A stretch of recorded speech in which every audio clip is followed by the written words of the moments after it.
Shalom Bapak Ibu yang terkasih di dalam Tuhan. Berjumpa kembali dalam program Renungan Rohani GKI Peterongan Bajem Karanggawang, yang pada saat ini kita akan bersama-sama merenungkan satu tema, kebenaran firman Tuhan, perjumpaan yang menghadirkan damai sejahtera. Mari kita mengawali dengan berdoa. Kami memuji kebesaran-Mu Tuhan, Allah yang Maha Pengasih, Allah yang Maha Penyayang. Terima kasih kami boleh diperkenankan oleh Tuhan untuk bersama-sama kembali berjumpa dalam program ini, untuk bersama belajar kebenaran firman Tuhan. Biarlah roh Tuhan yang menolong dan memampukan kami, untuk kami bisa mengerti dan memahami kebenaran firman-Mu. Di dalam nama Tuhan Yesus kami berdoa. Amin. Shalom, salam sejahtera Bapak Ibu sekalian yang dikasihi Tuhan, dimanapun saat ini berada. Baik yang ada di rumah, baik yang ada di rumah sakit, yang saat ini sedang menjalankan program isolasi, ataupun yang saat ini masih sementara bekerja.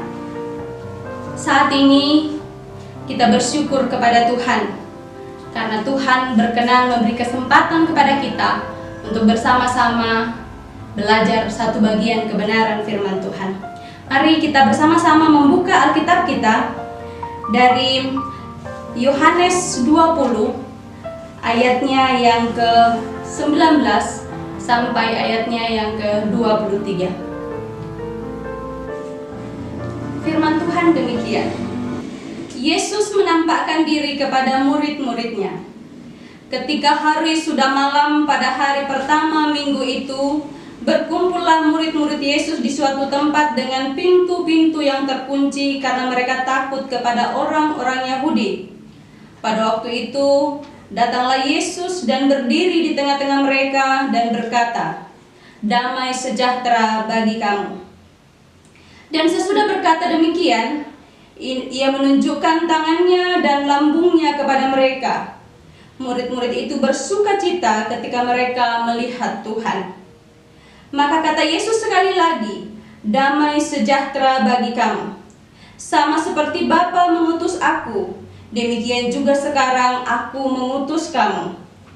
Dan sesudah berkata demikian, ia menghembusi mereka dan berkata, "Terimalah Roh Kudus. Jikalau kamu mengampuni dosa orang, dosanya diampuni. Dan jika kamu menyatakan dosa orang tetap ada, dosanya tetap ada."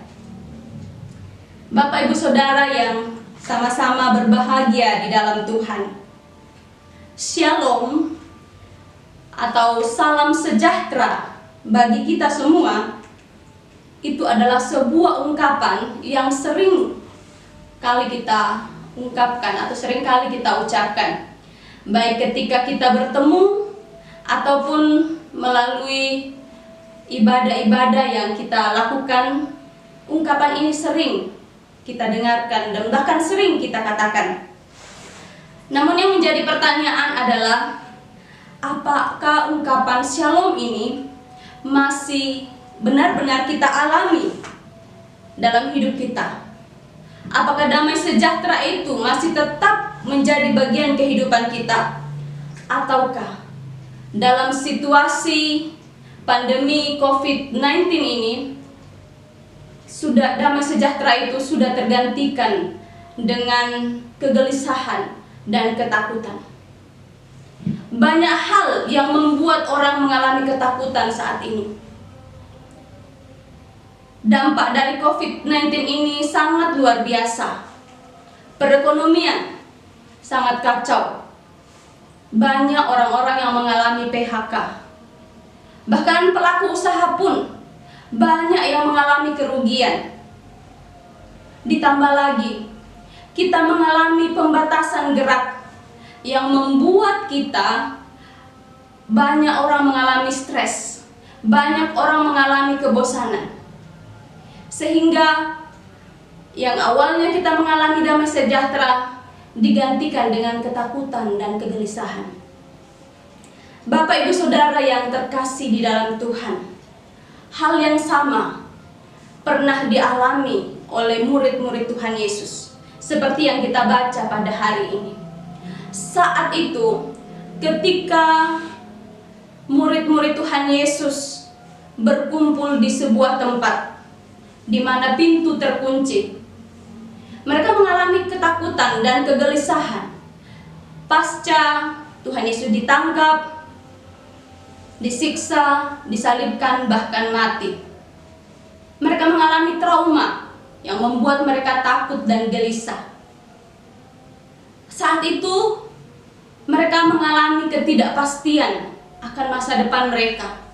Dampak dari mereka adalah murid Tuhan Yesus, yang tentunya ketika Tuhan Yesus ditangkap, mereka akan mengalami dampak dari penangkapan itu.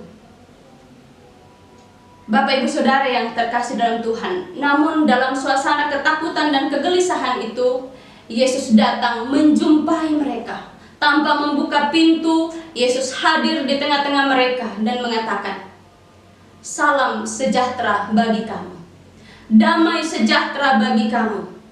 2 kali Tuhan Yesus menyampaikan hal ini.